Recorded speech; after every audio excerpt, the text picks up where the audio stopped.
Good morning students.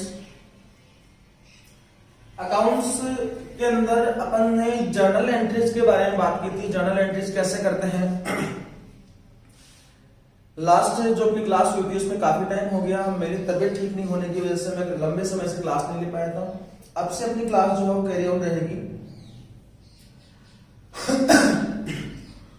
Journal entries जब अपन ने की थी तो उस टाइम पर अपन ने कुछ रूल्स सीखे थे और रूल्स भी मैंने आपको दो प्रकार से बताए थे। अकाउंट्स के बेस से वेरिफिकेशन करके असेट्स के पर्सनल अकाउंट है तो उनके लिए अलग रूल था।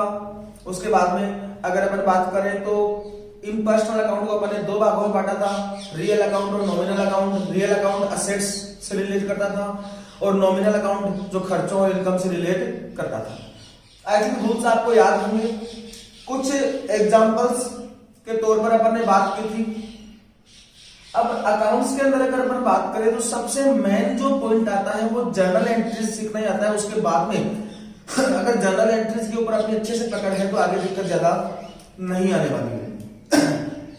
तो जर्नल एंट्रीज के लिए अपन 4-5 क्लासेस अच्छे से एग्जांपल्स के माध्यम से अपन करेंगे। और रही बात क्वेश्चंस की, तो क्वेश्चंस मैं आपको पीडीएफ के रूप में अवेलेबल कराऊंगा। यहां पर भी मैं क्वेश्चन डिस्कस करूंगा और उसके साथ में सॉल्यूशन अपन साथ साथ करते चले जाएंगे। पहले क्वेश्चन की दिक्कत आएगी तो क्वेश्चन का स्क्रीनशॉट लेके हम आपको अपने ऐप के अंदर पीडीएफ के रूप में डाल दूंगा। ठीक है, क्वेश्चन आपके पास आ जाएगा और साथ में अपन सॉल्यूशन जर्नल एंट्रीज भी करते जा रहे हैं। ठीक है, तो आज अपन एक एग्जांपल ले रहे हैं।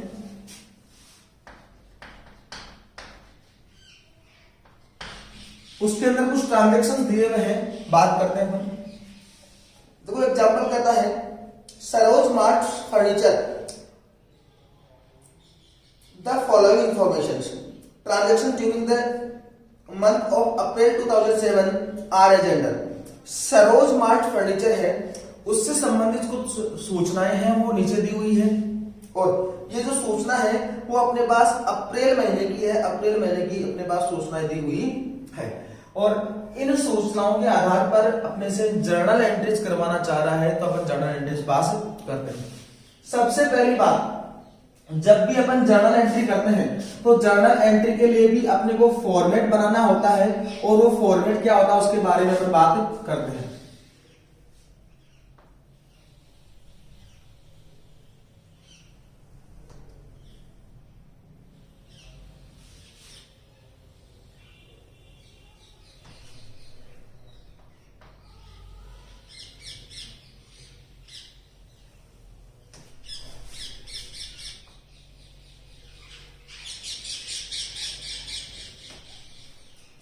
इस तरह से अपने को फॉर्मेट रेडी करना होता है। इसमें क्या क्या लिखा जाता है, देखो सबसे पहला कॉलम जो आता है, कई बार सूचना अपने को सीरियल नंबर से क्रमांक के रूप में दी होती है। Transaction number 1, transaction number 2, transaction number 3, transaction number 4, तब तो यहां पर लिखते हैं अपन सीरियल नंबर। कई बार सूचना अपने को डेट के अकॉर्डिंग दी हुई रहती है तो यहां पर लिखते हैं अपन डेट। अगर डेट के अकॉर्डिंग सूचना है तो डेट वाइज अपन जर्नल एंट्री पास कर देंगे। और अगर सीरियल नंबर में अगर अपने को सूचना है तो क्रम संख्या 1, 2, 3, 4, 5 अपन लिख देंगे। तो सबसे पहला कॉलम आता है डेट का या सीरियल नंबर का, एस नंबर ऑब्लिक डेट। दूसरा कॉलम आता है पर्टिकुलर्स का। पर्टिकुलर्स को अपन हिंदी में कहते हैं विवरण। नेक्स्ट कॉलम आता है अपना LF लेजर फोलियो, पृष्ठ संख्या। इंग्लिश में बोलते हैं इसको लेजर फोलियो। कि कच्ची रोकड़ वही में जो ट्रांजैक्शन है जिसको अपन रिकॉर्ड कर रहे हैं उसको कच्ची रोकड़ वही में किस नंबर कौन से पृष्ठ संख्या के ऊपर इसको लिखा गया है। उसके बाद में आता है डेबिट अमाउंट और फिर आता है CR अमाउंट। जर्नल एंट्री के अंदर कोई भी ट्रांजैक्शन को अगर अपन ने डेबिट किया है, किसी चीज को अपन ने डेबिट किया तो उसका अमाउंट डेबिट के कॉलम में लिखा जाएगा। और किसी पॉइंट को अगर अपन ने CR किया है, क्रेडिट किया तो उसके अमाउंट को अपन को क्रेडिट के कॉलम में लिखना है। ठीक है, अब देखते हैं अपन ट्रांजैक्शन नंबर 1 से। पहला ट्रांजैक्शन है business started with cash ₹1,50,000 1/4/2017। Date अपने पास 1/4/2017 और सूचना क्या है, बिजनेस स्टार्टेड विद कैश 1,50,000, 1,50,000 रुपए लगाकर बिजनेस को स्टार्ट किया है। देखो ट्रांजेक्शन क्या है, 1,50,000 रुपए लगाए और बिजनेस स्टार्ट किया। ट्रांजेक्शन एक है लेकिन इसका इफेक्ट कितनी जगह पड़ेगा, 2 जगह। भाई बिजनेस को स्टार्ट कौन करेगा, बिजनेस का मालिक। और बिजनेस का मालिक जब स्टार्ट करता है तो कुछ ना कुछ या तो राशि या कोई असेट लेकर आता है, और बिजनेस के ओनर के द्वारा बिजनेस में लगाया गया धन या माल, असेट्स या गुड्स, कैश या गुड्स क्या कहलाता है, कैपिटल कहलाता है। इसके बारे में अपन ने थ्योरेटिकल पॉइंट ऑफ व्यू से पहले भी बात की है। इसका मतलब क्या हो गया कि बिजनेस के ओनर ने 1,50,000 रुपए की कैपिटल लगाकर बिजनेस को स्टार्ट किया है। बात समझ में आ रही है। अब बिजनेस के पॉइंट ऑफ व्यू से देखें तो देखो भाई, एक साइड तो बिजनेस के पास कैश पैसा आ रहा है, कितना पैसा, 1,50,000, अर्थात कैश का बैलेंस बढ़ेगा। कैश आपकी क्या है, असेट। असेट में वृद्धि होती है तो क्या करते हैं उसको डेबिट। संपत्तियों में वृद्धि को नाम करो, संपत्तियों में कमी को जमा करो। असेट में वृद्धि होगी और असेट में वृद्धि होती, कैश को 1,50,000 से डेबिट कर दिया जाएगा। बात समझ में आ रही है। फिर एक साइड को बिजनेस के पास 1,50,000 से संपत्ति बढ़ गई, लेकिन दूसरी साइड बिजनेस का क्या क्रिएट हो जाएगा, लायबिलिटी भी क्रिएट हो जाएगी, दायित्व भी क्रिएट हो जाएगा।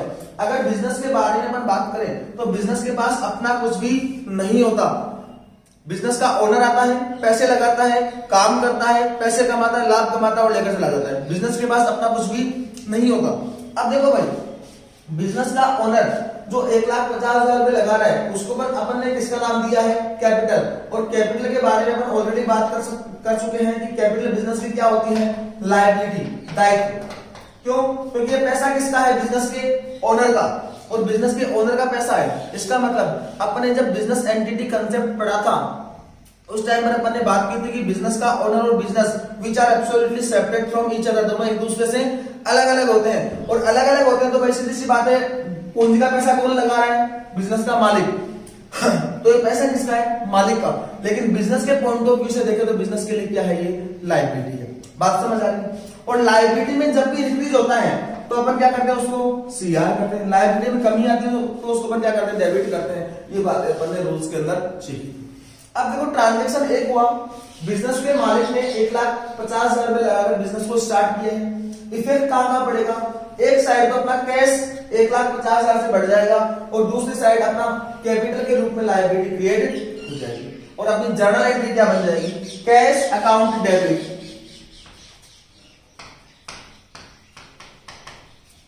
To capital account. Ledger folio में डैश डालेंगे क्यों, इससे संबंधित सूचना अपने पास कोई भी नहीं है। कैश अकाउंट डेबिट को डेबिट किया है तो कैश के सामने डेबिट के कॉलम में 1,50,000 रुपए और कैपिटल के सामने क्रेडिट के कॉलम में 1,50,000।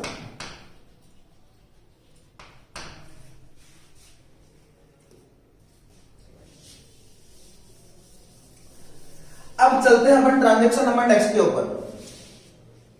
Goods purchase from Manish ₹36,000। अपन ने गुड्स परचेज किया है, माल परचेज किया है, किससे, मनीष से। अब देखो यहां पर अपने को कुछ इंटरप्रेट निकालने होते हैं, अपनी अंडरस्टैंडिंग लेवल जो है उसको थोड़ा सा बढ़ाना होगा। कैसे, कई बार क्या होता है कि ट्रांजेक्शन लिखा हुआ होता है 15,000 रुपए का माल नगद खरीदा, ऐसी अगर सूचना है तो अपन क्या मानेंगे कि माल वास्तव में अपन ने नगद नहीं खरीदा है। कई बार ऐसी सूचना होती है कि 15,000 रुपए का माल खरीदा लेकिन कोई पार्टी का नाम नहीं है। इतनी सी सूचना है कि 15,000 रुपए का माल खरीदा, पार्टी का नाम नहीं है, तो भी अपने को क्या मानना पड़ेगा कि माल कैसे परचेज किया, अपन ने नगद में परचेज किया। और कई बार क्या लिखा होता है कि 15,000 रुपए का माल राम से खरीदा, पार्टी का नाम आ गया लेकिन अपने पास कोई भी सूचना नहीं है कि अपन ने ये माल नगद में खरीदा है या उधार में खरीदा है। तो ऐसी कंडीशन में अपने को ये मानना होता है, अगर किसी पार्टी का नाम आ जाए और साफ साफ ये नहीं दिया गया हो कि माल को नगद में परचेज किया है, गुड्स को नगद में परचेज किया है या उधार में। तो ऐसी कंडीशन में अपन मानते हैं कि पार्टी का नाम आते ही अपने को ये मानना है कि माल अपने क्रेडिट में परचेज किया है, उधार में परचेज किया है। बात समझ आ गई? अब देखो भाई, ट्रांजेक्शन है कि मनीष से अपने 36,000 का माल अपने परचेज किया है। पहली बात, माल परचेज किया है, अगर माल को खरीदते हैं तो परचेज अकाउंट में डालते हैं, माल को बेचते हैं तो सेल्स अकाउंट में डालते हैं। बात समझ आई? गुड्स को परचेज किया तो परचेज अकाउंट में डालते हैं, गुड्स को सेल आउट किया तो सेल्स अकाउंट में डालते हैं। क्योंकि गुड्स को परचेज किया है, खर्चा है, और समस्त खर्चे अपन क्या करते हैं? डेबिट। तो पहली बात तो यहाँ पर परचेज अकाउंट क्या होना चाहिए? डेबिट। Purchase account debit. कितने रुपए से? 36,000 से। दूसरी बात, अगर यही चीज यही माल अपन नगद में खरीदते, कैश में खरीदते, तब तो कौन सा करना? सीआर कर देते, कमी किस में आती है? अपने कैश में कमी आती है। लेकिन यहां पर पार्टी का नाम आ गया, मनीष का नाम आ गया, और मनीष का नाम आ गया तो अपने को क्या मानना पड़ेगा? कोई भी क्लियर सोर्स इंफॉर्मेशन नहीं है कि माल अपने नगद में परचेज किया है या उधार में। तो पार्टी का नाम आ रहा है तो अपने को क्या मानना पड़ेगा? कि माल अपने मनीष से उधार में परचेज किया है। और अगर उधार में परचेज किया तो क्या यहां से कैश गया क्या? अपने यहां से नहीं गया, और कैश ना तो आया और ना ही गया। अगर कैश आता तो कैश को अपन डेबिट कर दें, और कैश अगर जाता तो यहाँ पर कैश को अपन क्रेडिट कर दें। बात समझ आ गई? लेकिन उधार में अगर अपन ने माल परचेज किया तो कैश में कोई भी इफेक्ट नहीं पड़ेगा। मनीष व्यक्ति का नाम है, और व्यक्तिगत खाते का रूल क्या है? पाने वाले को नाम करो, देने वाले को जमा करो। मतलब debit they receiver, credit the giver. अपने को माल देने वाला कौन है? मनीष। और मनीष अपने को माल दे रहा है, तो उसका खाता अपने बुक्स में क्या किया जाएगा? क्रेडिट कर देंगे। और अपनी जर्नल एंट्री क्या हो जाएगी? परचेज अकाउंट दिया टू मनीष अकाउंट। कितना पैसा? 36,000। आई थिंक ये जर्नल एंट्री समझ में आई होगी।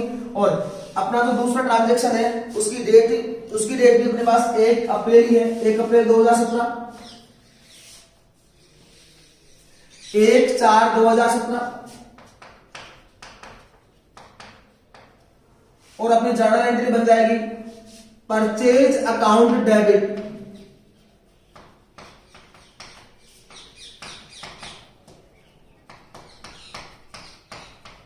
To Manish account. एलएफ के कॉलम में डैश, परचेज को डेबिट कितने से करेंगे? 36,000 से, और मनीष का खाता सीआर कितने से करेंगे? 36,000 से। ये लो जी, 2 ट्रांजेक्शन पूरे हो गए अपने। अब चलते हैं अपन नेक्स्ट ट्रांजेक्शन के ऊपर।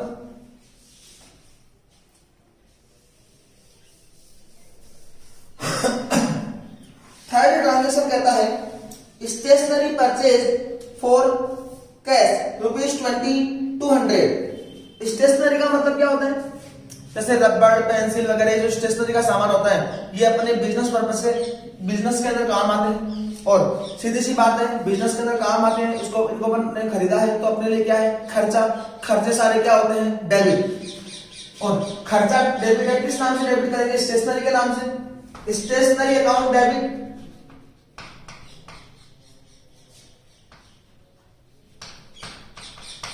कितना पैसा?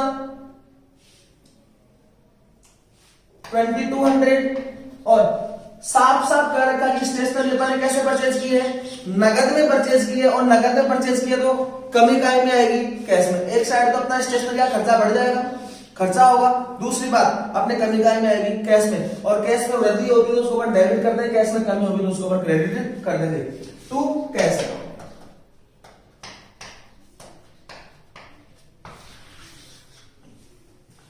और अपनी जर्नल एंट्री क्या बन जाएगी? स्टेशनरी अकाउंट डेबिट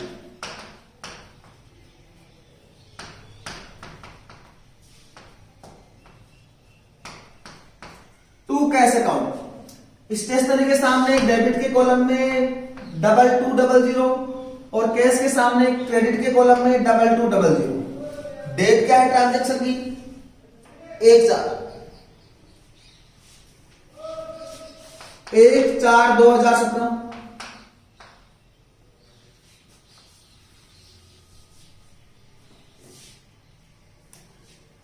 अब नेक्स्ट ट्रांजैक्शन के ऊपर चले तो अगला ट्रांजैक्शन अपना है open A bank account with SBI for ₹35,000 2 अप्रैल 2017। अर्थात एसबीआई बैंक के अंदर अपन ने खाता खोला है और उसके अंदर कितने रुपए जमा कराए हैं? 35,000 रुपए जमा कराए। रिजल्ट क्या निकलेगा? अपने पास 35,000 रुपए नगद पड़े थे, अपन ने उनको कहां जमा करा दिए? बैंक में जमा करा दिए। रिजल्ट ये निकलने वाला है। ट्रांजेक्शन एक है कि अपन ने बैंक में खाता खोला है और 35,000 रुपए जमा करवाए हैं। इफेक्ट क्या होगा इसका? बैंक का बैलेंस अपना बढ़ जाएगा, अपना जो कैश बैलेंस है वो कम हो जाएगा। चूंकि दोनों ही असेट्स है, बैंक बैलेंस भी अपनी संपत्ति है, कैश बैलेंस भी अपनी संपत्ति है। एक संपत्ति में वृद्धि हो रही है, एक संपत्ति में कमी हो रही है। जिस संपत्ति में वृद्धि होती है उसको अपन डेबिट करते हैं और जिस असेट में कमी होगी उसको अपन क्रेडिट कर देंगे। और अपनी जर्नल एंट्री क्या बन जाएगी? Bank account debit to cash account. बात समझ आ रही? अपना नेक्स्ट ट्रांजेक्शन 2 अप्रैल 2017 का, और जर्नल एंट्री क्या हो जाएगी? Bank account debit to cash account. कितना पैसा? 35,000। अब चलते हैं आगे। अपना नेक्स्ट ट्रांजेक्शन है 2 अप्रैल का ही। Goods sold to Priya for ₹16,000। देखो सेम जो अपन ने माल परचेज किया था उस टाइम पर पार्टी का नाम आया था और अपने पास कोई सूचना नहीं थी कि मनीष से अपन ने माल नकद में खरीदा या उधार में खरीदा है।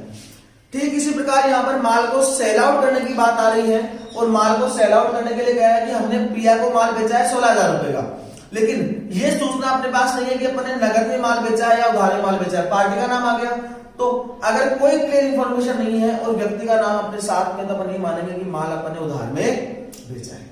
देखो भाई, नगद माल बेचते हैं, नगद में माल बेचते हैं तो इफेक्ट क्या होगा? अपने पास कैश पैसा आएगा, कैश का बैलेंस बढ़ेगा। दूसरी बात, अपनी इनकम होगी किसके नाम से? सेल्स के नाम से। और इनकम होती है तो उसको क्या कर देते हैं? सेल्स को क्रेडिट कर देते हैं। और अपनी जर्नल एंट्री क्या होती है? कैश अकाउंट डेबिट, कैश में वृद्धि होगी और इनकम समस्त खर्चों और हानियों को नाम करो, समस्त आयों और प्राप्तियों को जमा करो। सेल्स के नाम से इनकम होगी और अपनी एंट्री होती है cash account DR2 sales account. ये एंट्री अगर अपन नगद में माल बेचते तब करते, लेकिन यहां पर माल अपन ने कैसे बेचा है? उधार में। किसको? प्रिया को। मतलब अपने पार्टी का नाम आ गया, व्यक्ति का नाम आ गया और व्यक्ति का नाम आते ही व्यक्तिगत खाते का नियम, पाने वाले को नाम करो, देने वाले को जमा करो। प्रिया माल प्राप्त कर रही है, डेबिट द रिसीवर, उसको अपन क्या कर देंगे? डेबिट कर देंगे। और अपनी जर्नल एंट्री क्या बन जाएगी? प्रिया अकाउंट डेबिट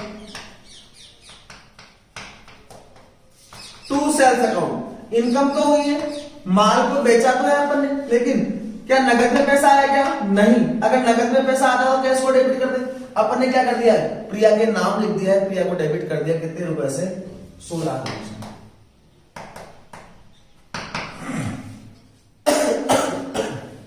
और अपनी जर्नल एंट्री क्या बन जाएगी? Priya account debit to sales account 2/4/2017। Priya's account debit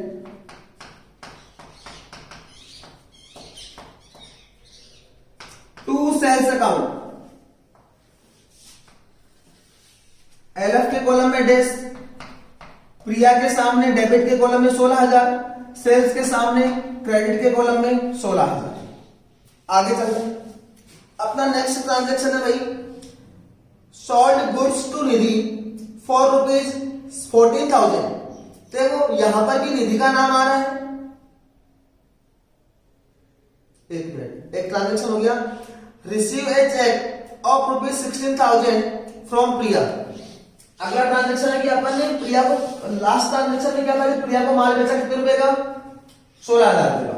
और अब क्या कह रहा है कि अपन ने प्रिया से अगली डेट को कह रहा है कि हमने प्रिया से 16,000 रुपए का चेक प्राप्त कर लिया। ठीक है, देखो जब प्रिया को माल बेचा था तब अपन ने इसका खाता नाम किया था, डेबिट किया था। अब प्रिया पैसा दे रही है तो उसका खाता क्या करना पड़ेगा? अपने को जमा करना पड़ेगा।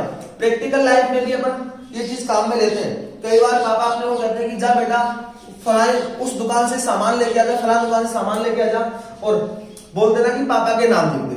जैसे मान लो पापा का नाम है प्रिया फॉर एग्जाम्पल, तो जो सामने वाला व्यक्ति है जहां से अपन ने माल खरीदा है वो अपनी बुक्स में क्या एंट्री पास करेगा? प्रिया अकाउंट डेबिट टू सेल। बात समझ आ रही? 2 दिन बाद पापा के पास पैसे आ जाते हैं और पापा कहते हैं कि जा बेटा फलां दुकान के ऊपर जाकर वापस ये पैसा वहां दिया और कह देना कि जमा कर लो, ठीक है। जैसे ही अपन उसको पैसा देकर आएंगे तो वो अपनी बुक्स में क्या एंट्री पास करेगा, उसके पास पैसा आएगा कैश अकाउंट डेबिट, और प्रिया के नाम से पहले खाते को डेबिट किया था, अब वापस क्या करेगा, क्रेडिट अर्थात जमा कर लेगा। तो ये चीजें अपन प्रैक्टिकल लाइफ के अंदर भी यूज करते हैं।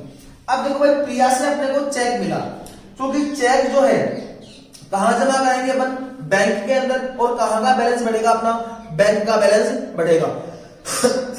तो यहां पर जो जर्नल एंट्री होगी वो क्या होगी, अगर नगद पैसा देते तो कैश अकाउंट डेबिट टू प्रिया करते, लेकिन चेक दिया है, चेक दिया तो चेक से कहां का बैलेंस बढ़ेगा, अपना बैंक का बैलेंस बढ़ेगा, और अपनी जर्नल एंट्री क्या हो जाएगी, bank account DR to sales account, sorry bank account DR to Priya's account. 3 अप्रैल 3/4/2017, और अपनी जर्नल एंट्री बनेगी, बैंक बैलेंस बढ़ेगा अपना, बैंक अकाउंट डीआर टू, प्राप्त की सेवा पाने वाले को नाम करो, देने वाले को जमा करो। यहां पर पैसा आ रहा है अपने पास, कौन दे रही है, प्रिया, प्रिया अकाउंट। कितना पैसा, 16,000।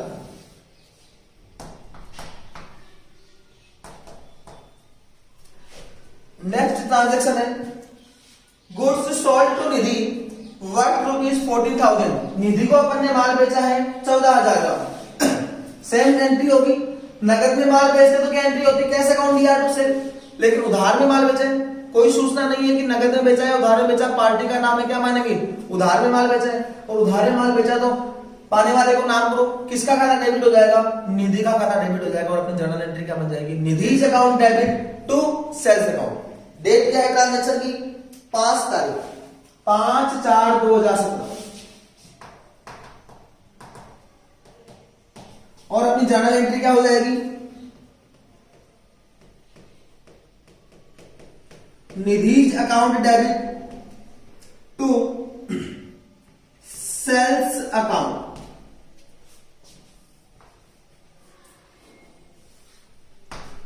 अमाउंट देर का अपने को 14,000,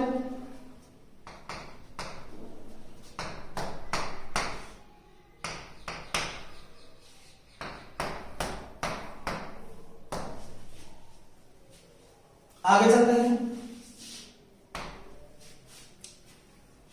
नेक्स्ट ट्रांजेक्शन है निधि पेज 14,000 कैश। 8 तारीख को निधि ने 14,000 रुपए का भुगतान नगद में कर दिया। अब यहां पर क्या होगा, देखो निधि 8 तारीख को 14,000 रुपए अपने को कैश दे रही है, 14,000 कैश दे रही है, कोई दिक्कत नहीं, अपने पास क्या आएगा, क्या होगा, कैश आएगा, कैश का बैलेंस बढ़ेगा, संपत्ति में वृद्धि होगी, कैश अकाउंट को डेबिट कर देंगे। पहली बात। दूसरी बात, पैसा प्राप्त किससे हो रहा है, निधि से, पाने वाले को नाम करो, देने वाले को जमा करो, debit the receiver, credit the giver. देने वाला कौन है, निधि, निधि का खाता अपने बुक्स में क्या कर दिया जाएगा, 14,000 से क्रेडिट कर दिया जाएगा, और अपनी जर्नल एंट्री क्या बन जाएगी, cash account debit to Nidhi account. कितना पैसा, 14,000। डेट कितनी है, 8/4/2017। आगे चलते हैं भाई। नेक्स्ट ट्रांजेक्शन है अपना purchase goods for 20,000 on credit from Ritu. Mall purchase किया अपन ने रितु से उधार के अंदर 10 तारीख को। अगर नगद में माल परचेज करते तो एंट्री क्या होती, माल खरीदा खर्चा है, परचेज अकाउंट में जाएगा, परचेज अकाउंट डेबिट। नगद में खरीदते तो अपने यहां से क्या जाता, कैश पैसा जाता, और कमी काय में आती, कैश में कमी आती, और अपनी जर्नल एंट्री क्या बनती, purchase account debit to cash account. लेकिन यहाँ पर रितु से अपन ने उधार में माल खरीदा है तो पाने वाले को नाम करो, परचेज खर्चा है, परचेज को डेबिट करेंगे। फिर रितु का नाम, व्यक्ति का नाम आ रहा है, और व्यक्तिगत खाते का रूल क्या है, पाने वाले को नाम करो, देने वाले को जमा करो। अपने को माल देने वाला कौन है, रितु, तो रितु का खाता अपनी बुक्स में क्या हो जाएगा, क्रेडिट हो जाएगा। किस अमाउंट से, 20,000 से। तो 10 अप्रैल को एंट्री पास कर दो, 10/4/2017 purchase account debit to Ritu's account. Amount कितना, 10,000। सॉरी, इस प्रकार अपने लगभग 5-6-7 ट्रांजेक्शन की जर्नल एंट्री पास की है। आगे चलते हैं अपन। नेक्स्ट ट्रांजेक्शन है अपना इंश्योरेंस पेड बाय चेक ₹6,000। अपन ने चेक से 6,000 की इंश्योरेंस का भुगतान कर दिया। भाई इंश्योरेंस अपने लिए क्या है? खर्चा।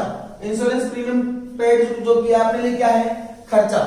और खर्चा अगर है तो सारे खर्चे अपन क्या करते हैं? डेबिट करते हैं। सारे खर्चों को क्या किया जाता है? डेबिट किया जाता है। दूसरी बात, इंश्योरेंस प्रीमियम का भुगतान करेंगे तो अपने यहां से क्या जाएगा? नगद पैसा जाएगा और कमी काय में आएगी? कैश में कमी आएगी। अब देखो खर्चों का रूल क्या है? समस्त खर्चों और हानियों को नाम करो। समस्त all expenses will be debited. समस्त खर्चों को अपन डेबिट करते हैं तो इंश्योरेंस प्रीमियम के नाम से अपने खर्चा हुआ तो इंश्योरेंस को अपन डेबिट कर देंगे, पहली बात। दूसरी बात, अपने यहां से क्या गया? कैश पैसा गया है, कमी काय में आएगी? कैश में। तो कैश को क्या कर दिया जाएगा? क्रेडिट कर दिया जाएगा। संपत्ति में वृद्धि को नाम करो, कमी को जमा करो। कैश को क्रेडिट कर दिया जाएगा, ठीक है। और अपनी जर्नल एंट्री क्या बन जाएगी? Insurance premium account debit to cash.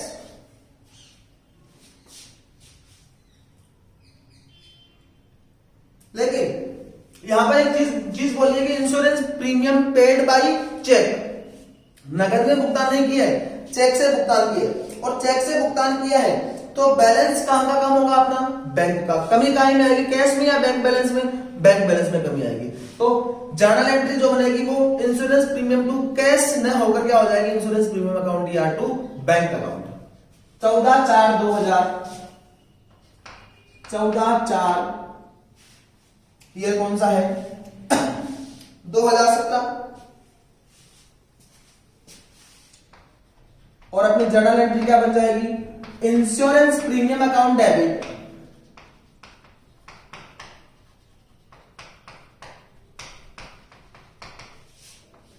To bank account. Amount है अपने पास 6,000 और ये जर्नल एंट्री पास कर देंगे अपन 6,000 से। चलते हैं अपन नेक्स्ट ट्रांजेक्शन के ऊपर। अपना नेक्स्ट ट्रांजेक्शन है रेंट पेड ₹2,000। रेंट का भुगतान किया है और अपने पास ऐसी कोई सूचना नहीं है कि रेंट अपन ने नगद में पे किया है या उधार में पे किया है। तो क्या मानेंगे? नगद में पे किया है। 18 तारीख को 18/4/2017। भाई रेंट खर्चा है, सारे खर्चे क्या होते हैं? डेबिट। भुगतान करेंगे, कमी काय में आएगी? कैश में। कैश अकाउंट क्या हो जाएगा? क्रेडिट। और अपनी जर्नल एंट्री क्या बन जाएगी? Rent account debit to cash account. कितना पैसा? 2,000 होगा। 2,000।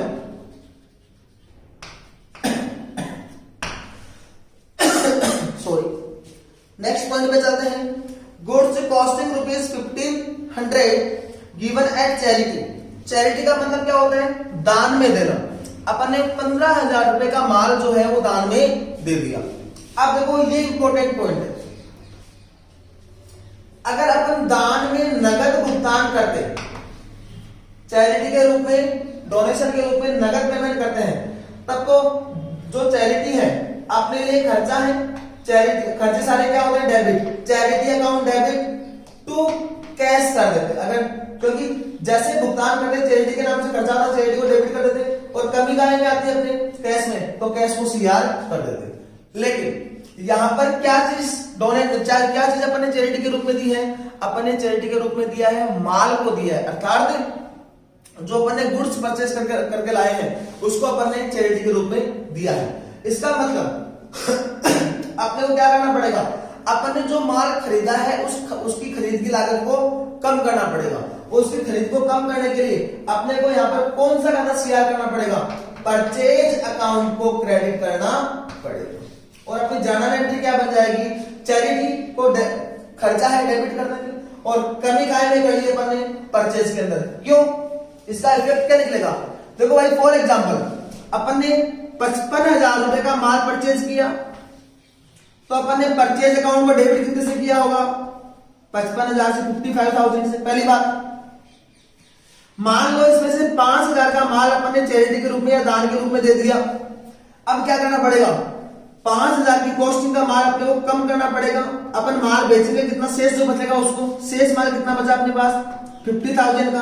50,000 का माल अपन सेल आउट करेंगे और वर्ष के अंत में जो नेट प्रॉफिट या लॉस निकलेगा, प्रॉफिट या लॉस निकलेगा, वो किस माल की कॉस्टिंग के ऊपर निकलेगा, 50,000 के ऊपर ही निकल पाएगा। क्यों? क्योंकि हालांकि अपन ने माल परचेज तो कितने का किया है, 55,000 का, लेकिन 5,000 अपन ने दान के रूप में दे दी। अब अपने पास कितना पैसा बचा है, 50,000। इसका मतलब अब अपन जो माल अपने वास्तव में बेचा कितने का, 50,000 का, तो प्रॉफिट भी अपने पास अपने को किस अमाउंट के ऊपर होगा, 50,000 के ऊपर होगा। तो जैसे ही अगर अपने चैरिटी के रूप में अगर कैश पैसा दिया है तो कमी काहे नहीं आएगी कैश में, और कैश को शेयर कर देंगे। और अगर दान के रूप में अगर माल दिया अपने, तो ऐसी कंडीशन में कमी काहे में आएगी, अपने परचेज में कमी आएगी, उस परचेज को शेयर करना पड़ेगा। एंड अमाउंट कितना है, 1500 रुपए, डेट है 20/4, 20/4/2017। Charity account debit to purchase account, amount है अपने पास 1,500 रुपीज।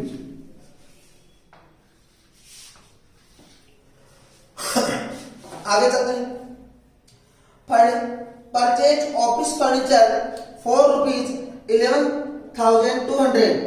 अपन ने फर्नीचर परचेज किया है 11,200 का। फर्नीचर अपनी क्या है, असेट, असेट में वृद्धि होगी, और फर्नीचर परचेज करेंगे तो अपने यहां से क्या जाएगा, कैश पैसा, एक असेट बढ़ेगी, दूसरी असेट कम होगी। जो असेट बढ़ेगी उसको डेबिट कर देंगे, जिस असेट में कमी आएगी उसको क्रेडिट कर देंगे, और अपनी जर्नल एंट्री क्या बन जाएगी, furniture account DR2 cash account. 24/4/2017 furniture account debit to cash account, amount है 11,200। आगे चलते हैं अपन।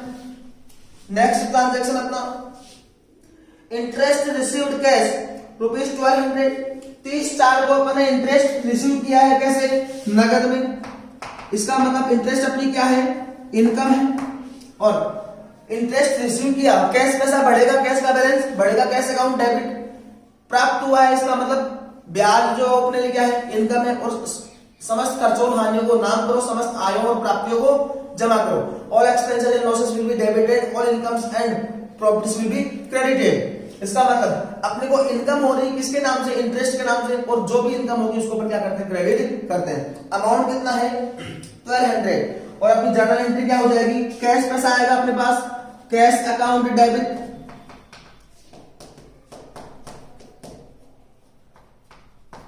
टू इंटरेस्ट अकाउंट, अमाउंट कितना 1200। आगे चलते हैं। Cash cell 2300। 30/4 को अपन ने नगद में माल बेचा है, नगद में माल बेचा, अपने पास क्या आएगा, कैश पैसा आएगा, कैश अकाउंट डेबिट, साथ में माल बेचा, इनकम हो रही किसके नाम से, सेल्स के नाम से, टू सेल्स 2300, और अपनी जर्नल एंट्री क्या बन जाएगी, cash account debit to sales account 2300। आगे चलते हैं अपन। Commission paid ₹3,000 by cheque. 30/4 को अपन ने कमीशन पेड किया है, कमीशन का भुगतान किया है। खर्चा है, सारे खर्चे क्या होते हैं, डेबिट। खर्चा किस नाम से हुआ, कमीशन के नाम से, कमीशन अकाउंट को डेबिट करना पड़ेगा, बराबर। और भुगतान कैसे किया अपन ने, चेक से। कमी काहे में आएगी, अपने बैंक बैलेंस में, और अपनी जर्नल एंट्री क्या बन जाएगी, commission account DR2 bank account.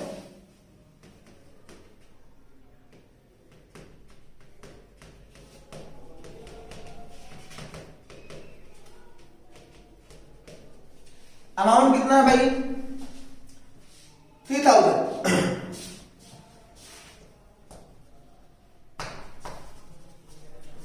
Next transaction के ऊपर चलते हैं अपन।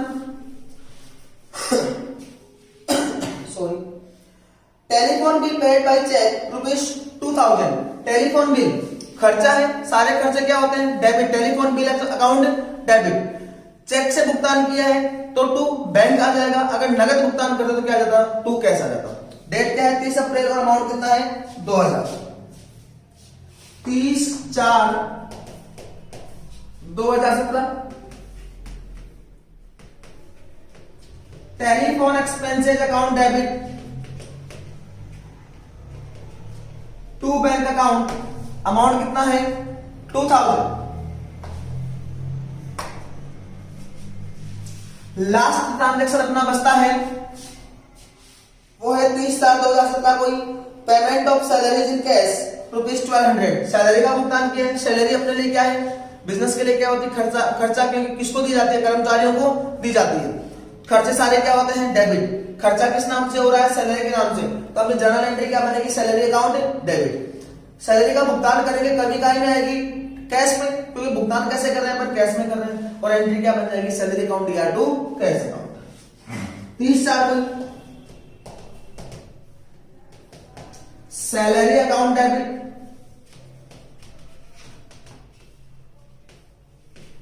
टू कैश अकाउंट, अमाउंट कितना 12,000। ये लीजिए, ये अपना एक एग्जाम्पल था जिसकी जर्नल एंट्रीज मैंने आपको करके बताई है। क्वेश्चन आपके सामने पीडीएफ के रूप में आ जाएगा आज, और इनका सॉल्यूशन अपनी फेयर कॉपी में करना। कोई चीज अगर फिर भी समझ में नहीं आती है तो आप चैट करके या कॉल से मेरे को पूछ सकते हैं, ठीक है। बाकी बात करेंगे मैं नेक्स्ट क्लास में। Thank you.